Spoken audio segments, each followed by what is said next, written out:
All right, everyone, it's about 3:01, so we're going to get started. Aloha and welcome to Our Homes, Ending the Housing Crisis. I'm today's host, Ian Ross. I'm a legislative aide to Senator Stanley Chang. My background is in public policy and advocacy, where I've worked in a variety of roles for the past 9 years, both in the legislature as well as in grassroots organizing and advocacy. Today's topic of the webinar is how UH is building income-blind, revenue-neutral housing. Any fans of this show or people who have talked to Senator Chang know how close to the heart of the senator this topic really is.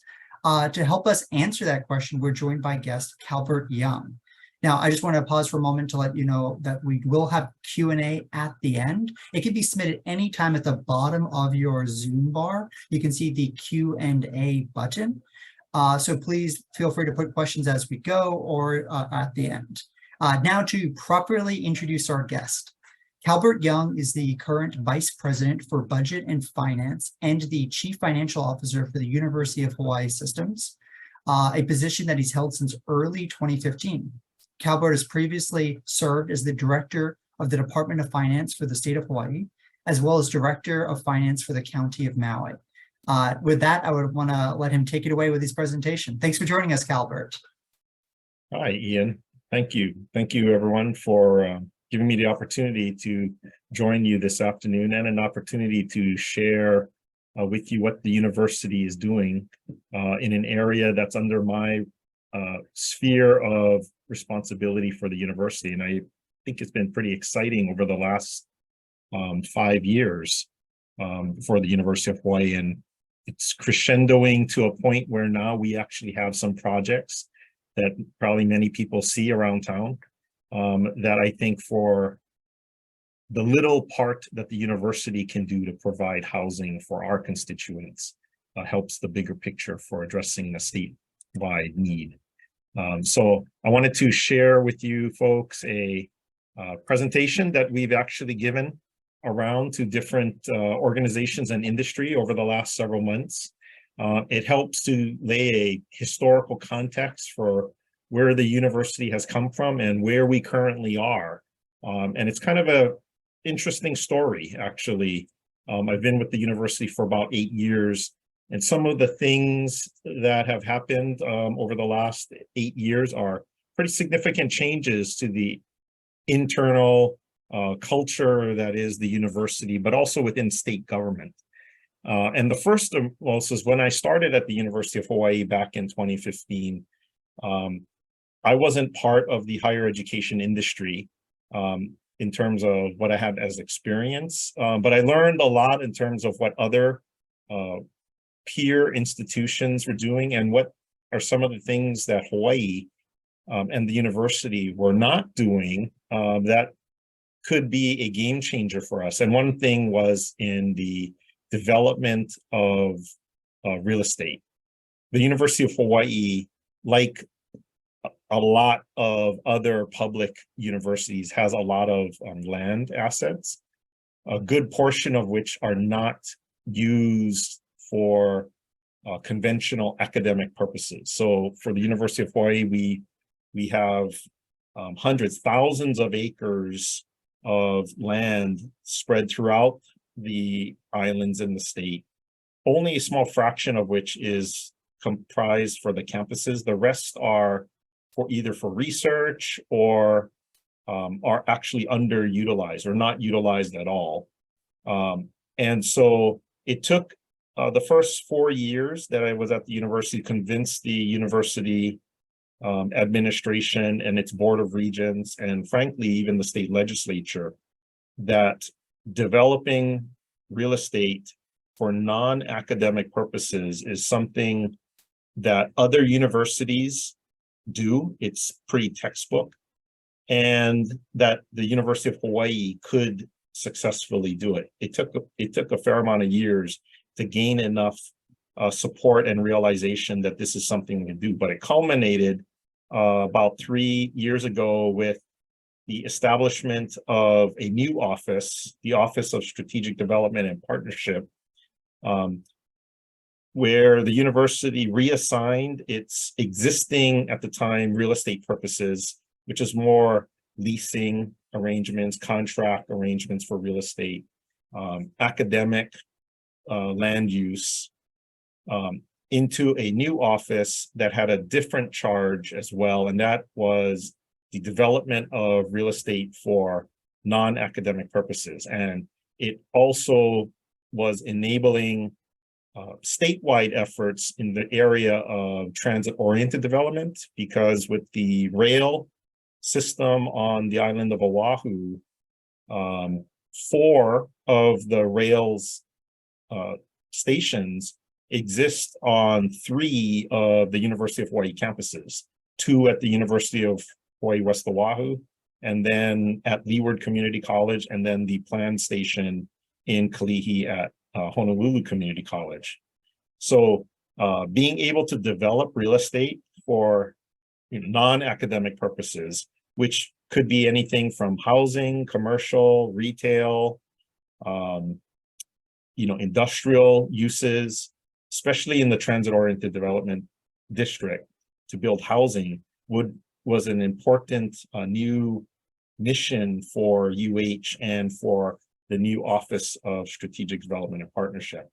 And part of that was to look at engaging public-private partnership opportunities. Now, I know a lot of people around, especially in government and at the legislature, throw out the P3, public-private partnership, as if it's some, magical solution to a lot of the state's facilities and real estate problems. But really, it's much more complex as a business structure issue, as I'll show you in our later slides.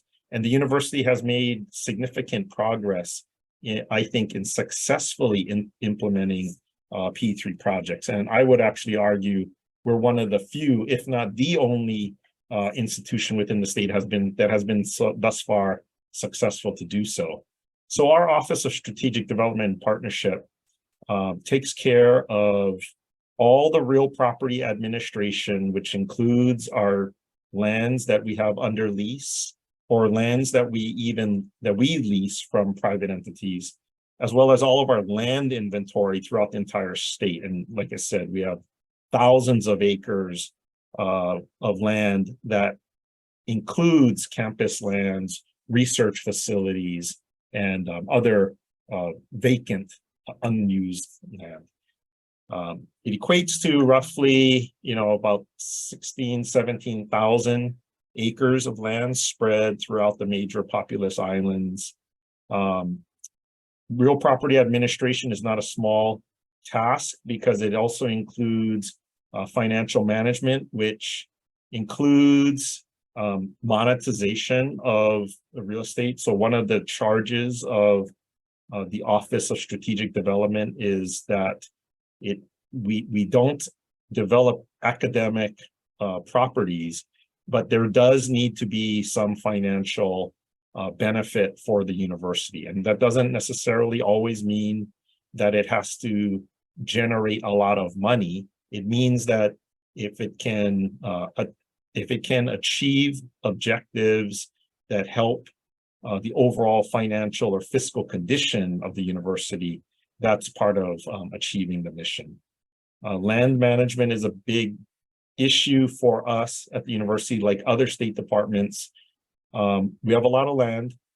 We don't have enough resources to actively manage a lot of these properties. So security is an issue. The university, we really want to be good neighbors for where our lands are located within neighborhoods, especially for our adjoining properties. So we want to make sure that the university lands are not a burden to our overall community, but instead provide opportunities for us to be present in the community. And you'll see that in a number of our projects that we are working on within a number of our campuses. So our Office of Strategic Development Partnership, it's still a small office. I like to think of it as it's really in a startup mode.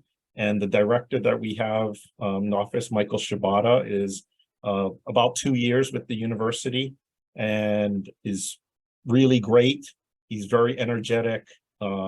very smart, and very focused on trying to build the office, the program, and elevate the university into this new area of business that 5 years ago literally did not exist.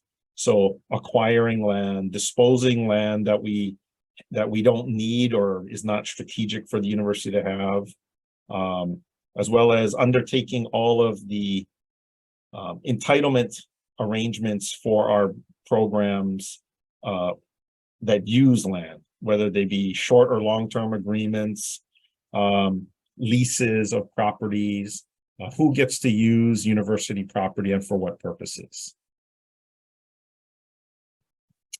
So there's 4 areas that I wanted to kind of go through in this presentation. And the first and foremost one that always comes up around town is about public-private partnerships. And I've been doing this a long time, and I can't tell you how many times legislators or people will bring up public-private partnerships, and 99% of the time, I'm left with the impression that people really don't have a full appreciation of what a public-private partnership actually entails.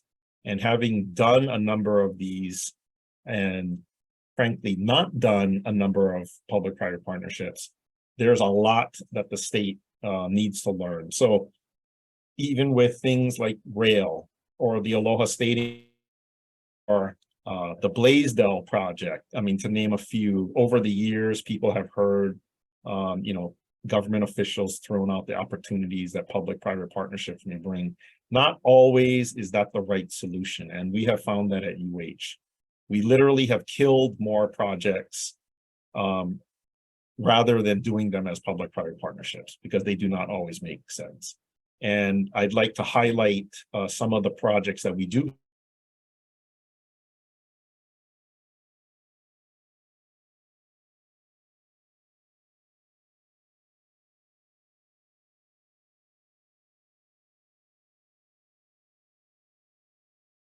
So when we're having a little bit of lag, I'm going to reach out to Kalbert and see what we're able to do about that. I'll let you folks know in just 1 second.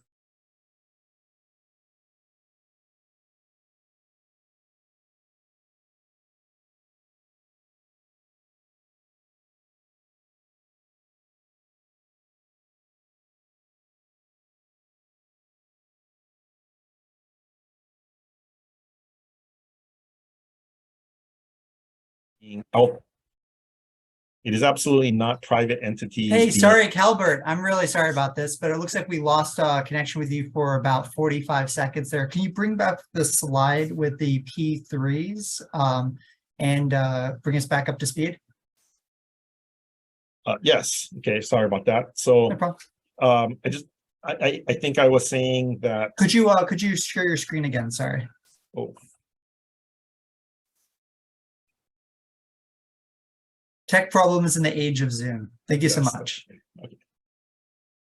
So what I wanted to cover in this presentation was to go over what public-private partnerships actually are. Over the years, I've talked to legislators, government officials, members of the public about public-private partnerships, and 99% of the time, I'm always left with the impression that people really do not fully appreciate what a public-private partnership actually is or entails. And then I wanted to highlight some of the upcoming P3 projects that the university already has underway. And I think some of the people on these calls will recognize the project. They've seen them around town. You may not even realize that they are public-private partnerships. And then we have a lot of other projects that are actually in the queue at the university that are being right now incubated in the stables. And when they get to the point where we pull the trigger and execute them, I think they will be significant projects for the state.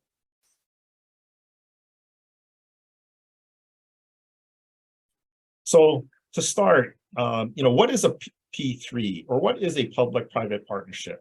And it is absolutely not free money. There is no such thing as a private entity being so altruistic that they're willing to put up money, take a lot of risk, take away all of the risk for the government or the public entity, and provide us with a free facility or build the state or the county or the city a facility for free. That is absolutely not any part of the equation. Really, at its core, a public-private partnership is it is truly a partnership arrangement that I think we want to cultivate both on the public and private side, but it is a business arrangement. And there are things that the state or the public entity will expect, demand, want as the deliverable, but there's also things that a private entity is going to need out of the arrangement. Namely, most times it is they will want to make money. That it is absolutely they will want to make money. And usually it's the it's the public entity that doesn't have the funds to do the facility or build the project. Or for a lot of the university projects, it's really about a matter of risk avoidance.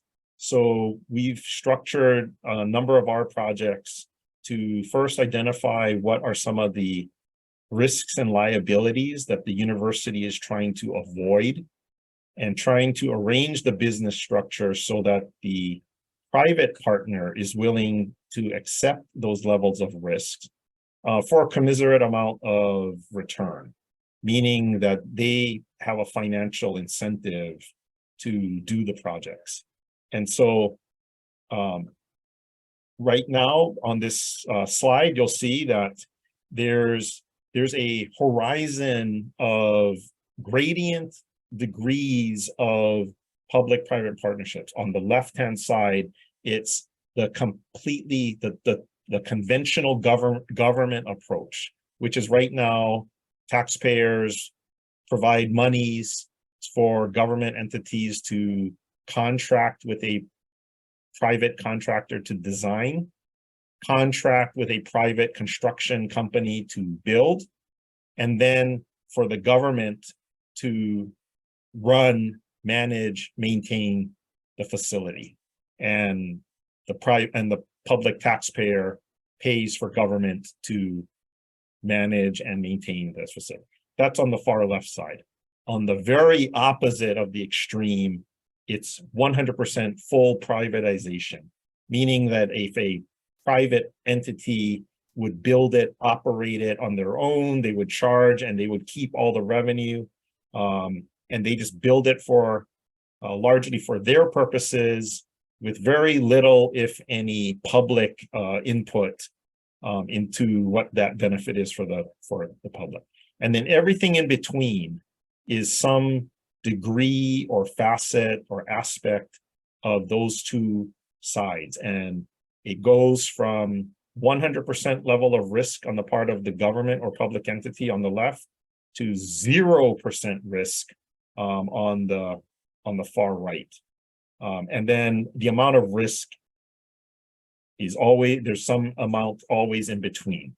And make no mistake, the public entity pays in some fashion for the amount of risk that it is willing to assume or push off, depending on how much, where the project actually falls. How much responsibility are you expecting on the private partner?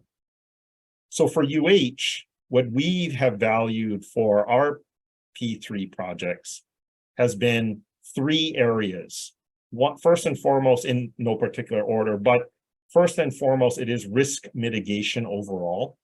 But that means identifying what are the things that we view as risk or areas of liabilities. And one is enhancement of facilities. Anyone who's walked on any University of Hawaii campus will probably be struck by, one, the buildings are old and by and large in need of a lot of repair and maintenance. Like most public buildings in the state, they were initially built decades ago and haven't been adequately maintained, especially not to private standards. So for the university, what we've wanted to do in some of these P3 projects is to elevate the standard of our facilities. But the university has very little financial resources to contribute to that effort. So that has to be taken into account in these deals.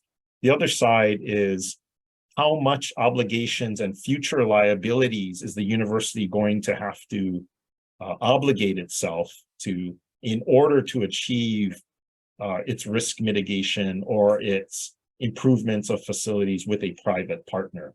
And for the university, we want to measure this to be very little. We want as little obligation, as little liability on the part of the university as possible. Now, on that balance, so enhancing facilities and minimizing liabilities, for the most part, that means we're pushing a lot of financial risk off to the private partner. And for that exchange, we should expect that there will be a premium, meaning it will cost the private partner more money to do it than if we, the public entity, would have just done it ourselves. So in most public-private partnership models, the full extreme is what's referred to a lot of times as the DBFOM model, which acronym is for the design, build, finance, operate, and maintain model. And that is that's every possible stage from conception all the way to the utility in the lifespan of the facility, every aspect of the project, whether you want to design it, you want to build it, you want somebody else to do either of those, how do you get money to pay for the project, and then how do you get to maintain it and operate it for its lifespan. And in the P3 model, it can be any combination of these 5 different aspects. And again, on the extreme, the full DBFOM model is the conventional or the full conventional public-private partnership model. And for the university projects, we have looked at and have addressed each of these areas because for the P3 projects that we have undertaken, the university has very little contribution in any of those, but not exclusively absent. So although the DBFOM model has been used by the university, we still have preserved some aspects in some of these, whether it's in maintaining it or operating it in the case of student housing, or whether or not we will provide some level of financing into the overall project.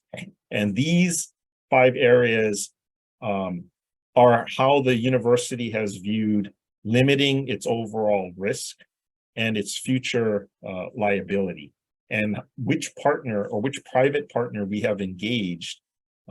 For them, they also have certain deliverables or objectives in each of these areas as well. And for all of our projects, because the university has not been able to maintain its existing facilities, we are always concerned about the ongoing life cycle of operations and maintenance to make sure that the property or the facility stays in an elevated level of standard, especially when we do these projects. So the next part is what I'm really happy to have the opportunity to kind of showcase for you folks are our P3 projects. And the top of the list is the Atherton RISE project, and RISE stands for Residences for Innovation Student Entrepreneurs. This is a project that is situated on, it's not on university property, but it's adjacent to in the neighborhood of Manoa. People who are familiar with UH Manoa probably recognize it as the pink building at the corner of University Avenue and Metcalf. It is the former YMCA building. It's a historical building. It's not owned by the university, but it was acquired or purchased from the YMCA by the University of Hawaii Foundation, which is not the University of Hawaii. They are a separate 501c3. It was purchased by the UH Foundation back in around 2015, 16, and is now being developed through a P3 arrangement with Hunt Development Group as our private partner to build undergraduate student housing. So this will be student housing for UH students. Does not have to necessarily be UH Manoa students, but it's intended as undergraduate student housing. It will include an innovation center space for our PACE program, PACE, which stands for the Pacific Asian Center for Entrepreneurship, which is a program that exists in the Scheidler School of Business at UH Manoa. So this project will build 220 room units that will include about 374 beds. It will have about 25,000 square feet for classroom, office, and commercial space. It will house our PACE program there. And students who want to reside here will, if they are PACE students, it will be very attractive for them, but it will be in a non-university facility. So the UH is not running the student housing. It is private student housing, but it's literally right across the street from UH Manoa, and it's literally right across the street from the business school. So there's a lot of attraction. This is a $75 million constructed project, of which the University of Hawaii has not put in any money to construct and will not put in any money to operate. It is set to open in August of this year, so we're actually within 6 months of this property opening. Every day I get to see it when I come to work. It's kind of amazing how fast this project has come up, because it's barely been a year and a half since construction started. So speed has been another benefit to having a private partner. These are some notable milestones that have had to occur in order to get this project underway. I bring this up because a lot of our construction projects within the state, public construction projects, have to go through a fair amount of entitlement and bureaucracy to get approvals, and this was no exception here for this project. But the speed at which it's been roughly 4.5 years now since this project was conceptualized and given the green light. And so getting it to where it is, where it's just about to open, is pretty significant. The second P3 project I wanted to highlight is about maybe 1.5 years behind the Atherton project. And there's some things that are a little bit different about it, but it's still considered a P3. In fact, it's actually more of a P3 project because the public entity is much more closer to the university. This is the former NOAA, or National Oceanographic and Atmospheric Administration building.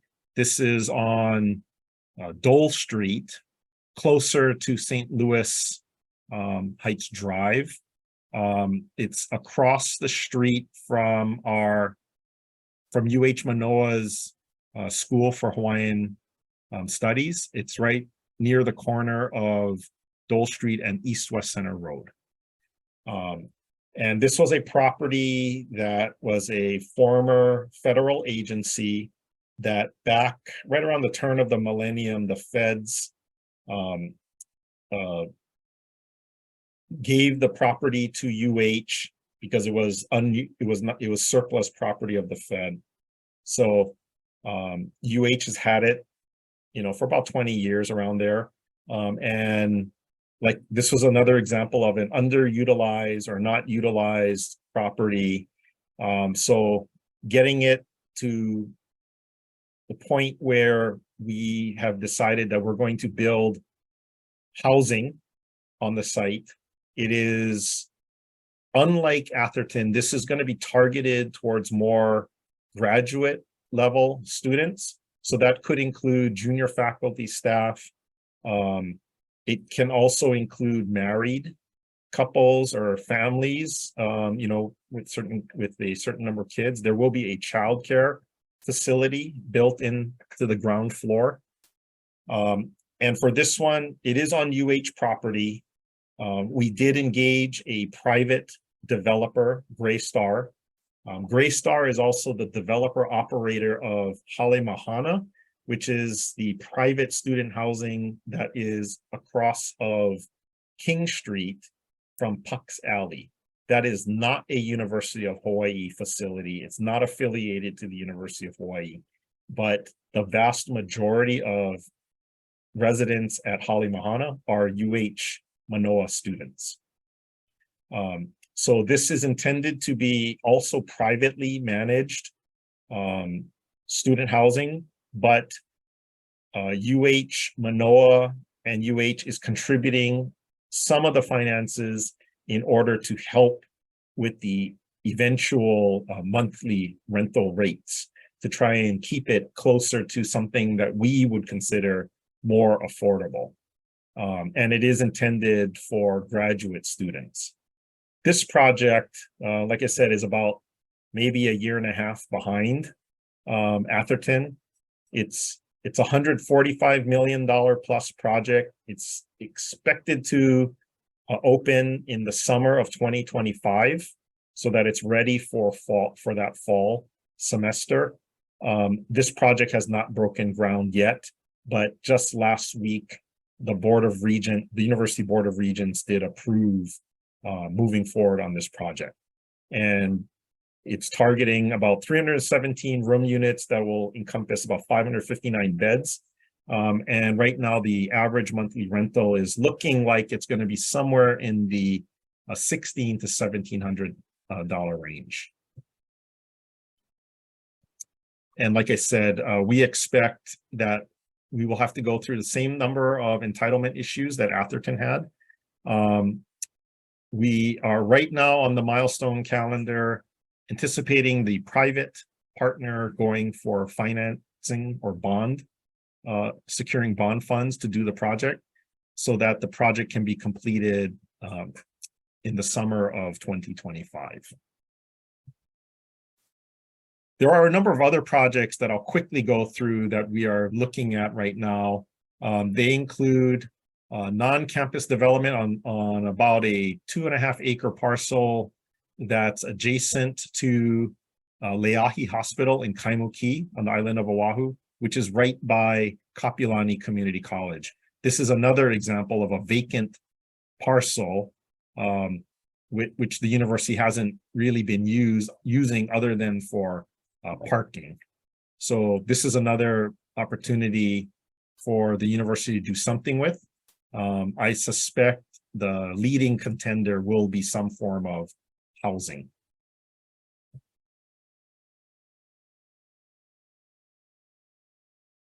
We have solicited for interest from a developer for ideas. If anybody is out there that wants to develop the parcels, what would be their idea?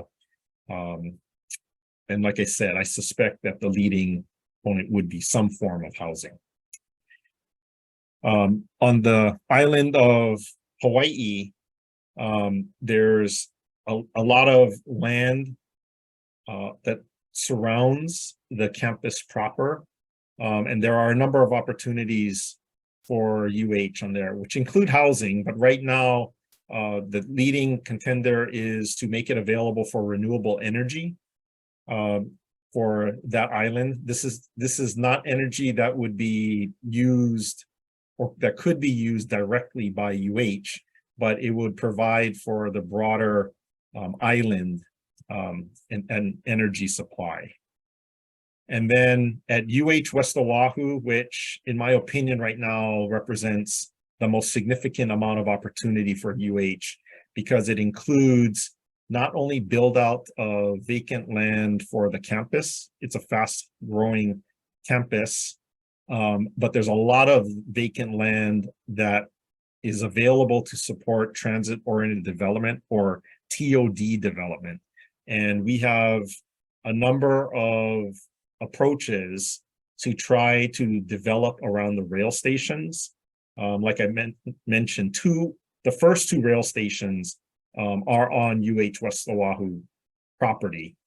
So it makes a lot of sense that we could build housing, attraction, commercial retail that would all support TOD development in the area, but would also serve as an amenity for the surrounding neighborhood. There's another urban development across the highway, but also for our campus stakeholders and our customers and students on the property. So this is actually a very exciting opportunity. It's about almost 200 acres of land that's on the Makai side of the freeway that runs out to Kapolei.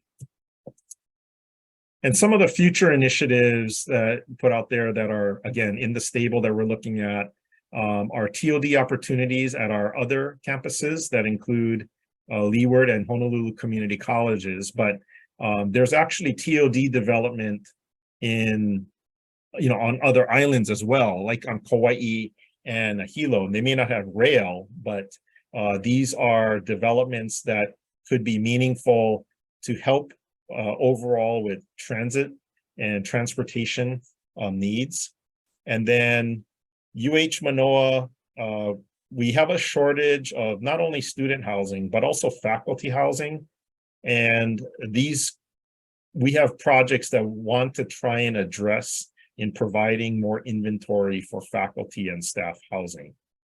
And then more broadly, the development of other underutilized lands and facilities that are within the stable. And the last thing I would want to mention is the reason why, for me and the university, why we believe this is an important move for the university is there are serious implications for housing within definitely, but also the implications for the state. Right now, given the limited amount of student housing that is available, the limited number of faculty housing that's available, all of those people right now are in our communities and neighborhood renting on market properties and rooms. We believe if the university can provide more inventory, not only will it help to provide housing for those constituents, but it will take them and free up some of that inventory in our broader neighborhoods. And also locating our students and faculty closer to campuses helps alleviate a lot of the transportation or the need for our students and faculty and staff to commute and reduce some of the traffic load. And while some of these projects are not large in terms of numbers, again, I believe it's the university's small way of helping the broader statewide issue by addressing the university's immediate concerns. And so, again, Ian, I want to thank you and your viewers for the opportunity to get a chance to share this with you. I'm really excited about where the university has been able to grow this program and what the horizon looks like for the university. This is information for how to get in contact with me or with Michael Shibata. He's the director for the Office of Strategic Development and Partnership. And I know I see a lot of people around town or at the Capitol, and I'm always happy to discuss what the university is doing if anybody ever have any questions. Thanks again, Ian. Thank you so much for your presentation, Kalbert. Really fascinating stuff. A little bit of trivia about myself. Actually, that pink YMCA building was my first dorm when I attended UH Manoa. So it's interesting to see that that area being put to very good use. I can't tell you how many people have told me that, and a lot of people don't realize that that actually was not UH housing. Mhm. You know, it's always been treated. I literally grew up right down the street from this location, right? My mom still lives there. And as long as I've been alive, that building has been there. And you really don't realize that it's not really university property. It was always treated as a pseudo university housing. I've heard rumors from people who might be in a position to know that that may have been the dorm that former President Barack Obama's mother stayed in when she was a UH student. So I've also heard that as well. Yeah. Do we know if that's true? I don't know. Oh, well, something to look into. Yeah. We put a plaque in front of it while you're already doing development. Yeah. But let's jump into the questions. I do want to remind people the questions are still open. Please submit down below under Q&A if you'd like to hear your question heard. Our first question is from Thomas, and he expressed some concerns related to public-private partnerships. I know you started with an analysis on the levels of it, some of the concerns, some of the opportunities, but he feels that often the benefit is reserved for the private partners, where the public can be kind of left out in the cold. Can you tell us a bit more about how you vet these programs for the public interest and UH's interest? Yes.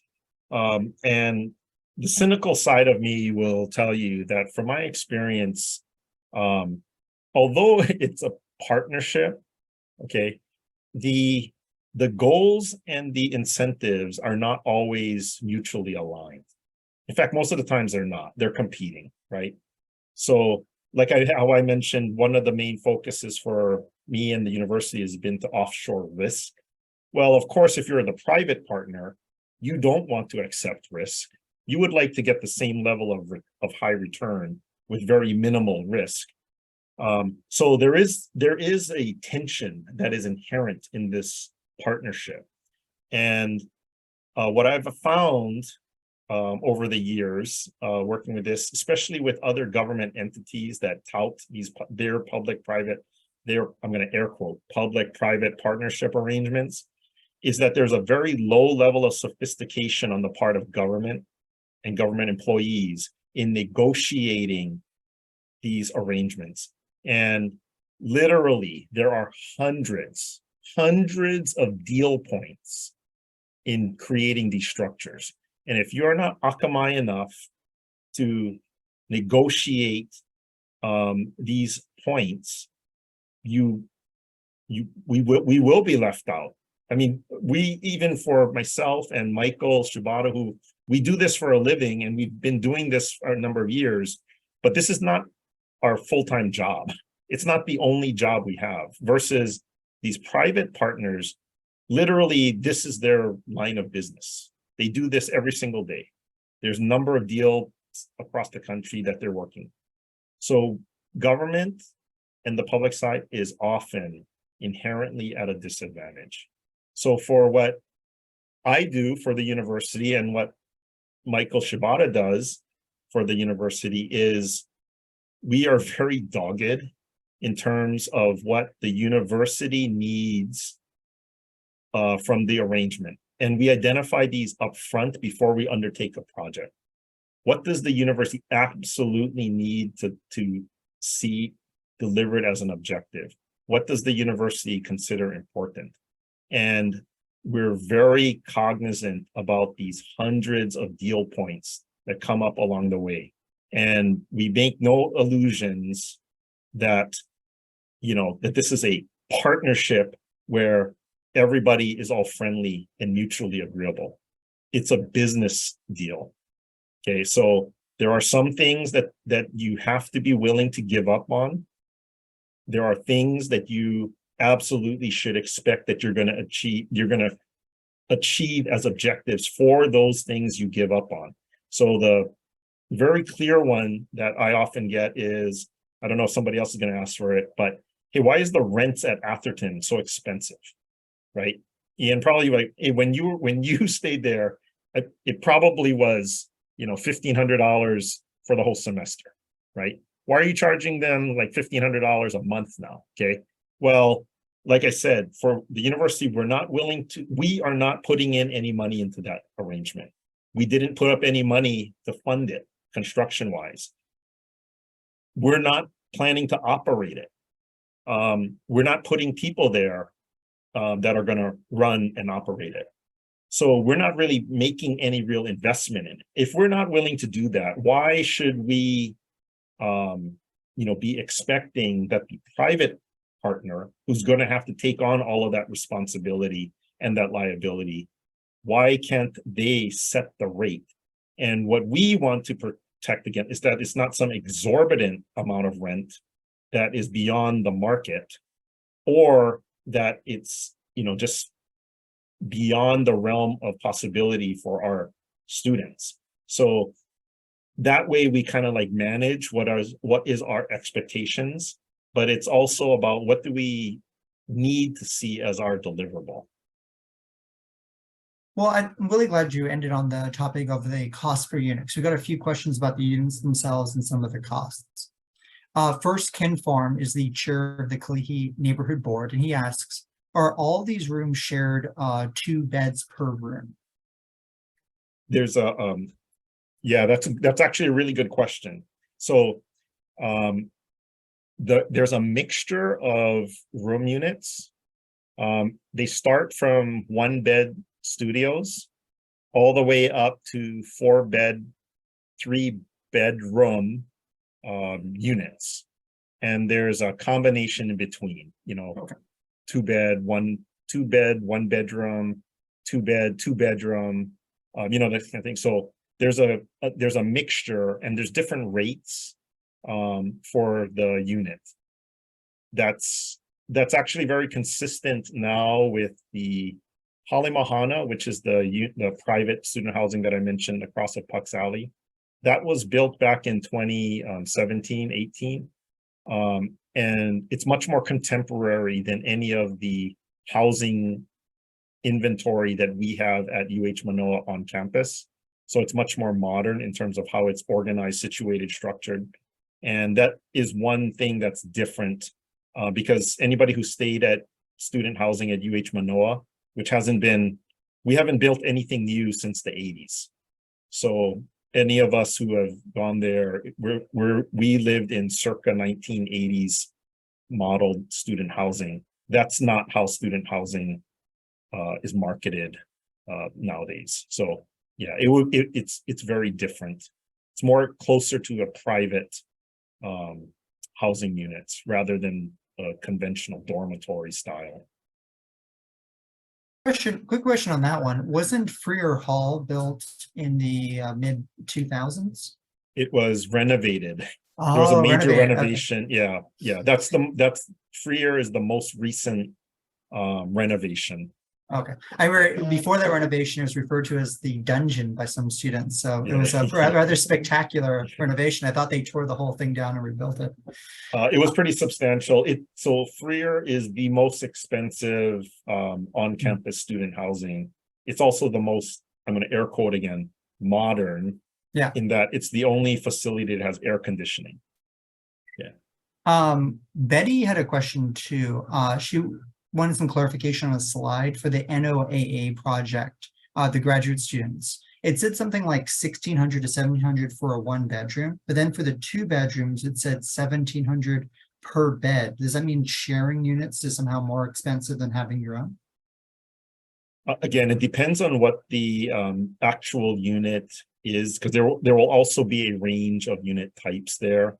So a 2-bed but 2-bed but 1-bedroom unit might be cheaper on a per bed basis, but a 1-bedroom, or I'm sorry, a 1-bed studio might actually be more comparable to like a $1,600, $1,700 a month average. Pardon me, sorry. That really clarifies it. Thank you. Someone who is didn't list their name, so anonymous, asked, Applying this model to housing, in particular long-term rentals, what would be the best strategy for preventing deferred maintenance? I know deferred maintenance is a major concern for the University of Hawaii. Also, how could programs like LIHTC and NMTC be utilized to decrease the funding gap? Mhm. Yeah, well, for the University of Hawaii, the deferred maintenance issue is just one of underfunding over the decades.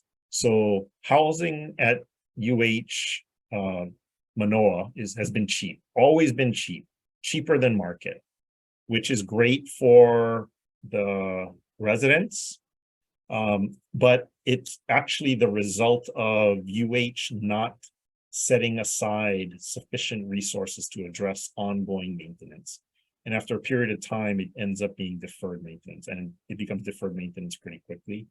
So these types of arrangements that we're now entering into is with a specific eye towards, we want to maintain a level of standard, an elevated level of standard. So one of the objectives that we want out of these arrangements is that we prevent deferred maintenance. And that's the responsibility of the private partner, because the university hasn't been able to sufficiently pay attention to that.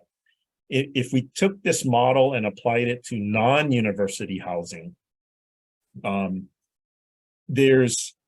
which if you look across the country, this is not uncommon. It's pretty textbook to have a public-private partnership arrangement for non-university housing. So public housing, workforce housing, and the issue about deferred maintenance really it's just a funding one, and rents have to be commensurate with affording the private partner to address a level of maintenance. So this is not going to be one where you can expect the private partner to charge 50% below market rents and then also expect them to maintain the property in a Class B level quality or a level 3 level quality for 45 years. That's just not going to be economically feasible. But there are ways to accommodate for that. And that is where perhaps government subsidies willing to contribute a certain amount of funding into the project to help with the overall economics to address certain conditions, namely deferred maintenance. And I think that's where LIHTC can help, and how other government funding subsidies for developers, if they can be utilized, keeping in mind that ultimately we have to overall help the overall economics. Like I said, there's no such thing as a private developer that's going to do this for free. They will get paid no matter what. So if anybody has any objections about private partners making money, you're not going to have a public-private partnership. Nobody is in the business of losing money. Only government. Okay, well, thank you very much for bringing that together, actually kind of answering some of the other questions we had listed. So I'm going to maybe, seeing only a few minutes left on the clock, jump into a little bit of a lightning round, if you don't mind. I think these are a little bit more self-contained questions. How long are the ground leases for the Atherton and NOAA sites? They're going to be more than 45 to 55 years. Thank you very much. Another one was, what is the square foot size for the units at Atherton Residences? Now, I know you said there's a number of units, so maybe just the most typical ones. Yeah, they're going to be in the neighborhood of anywhere from 300 to 450 square feet. Okay, and do each of these units have a kitchen and a bathroom, or are they like communal ones for some of them? They will have kitchen and bathroom that are shared between units, but okay. not necessarily like in the conventional dorms where you have a bathroom, a community bathroom on the entire floor. Okay. So it's much more of a private arrangement. I've seen that arrangement on some of the UH campuses. Some have like a shared bathroom between two adjoining units where they have separate doors that can lock. Okay, Yes. I think that really helps us understand. We did have a few other questions. I'm really sorry, quite very thoughtful ones that probably need us to have a little bit more time. So I'm apologizing that I don't think we're going to be able to get to all of them. But I want to mahalo you, Kalbert, for joining us, for sharing your story and helping us understand how UH is building income-blind, revenue-neutral housing.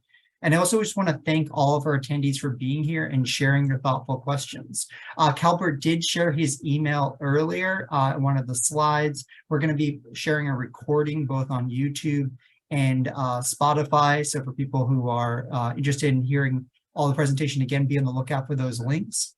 But until then, mahalo everyone and see you at our next Our Homes webinar. Aloha. Thank you.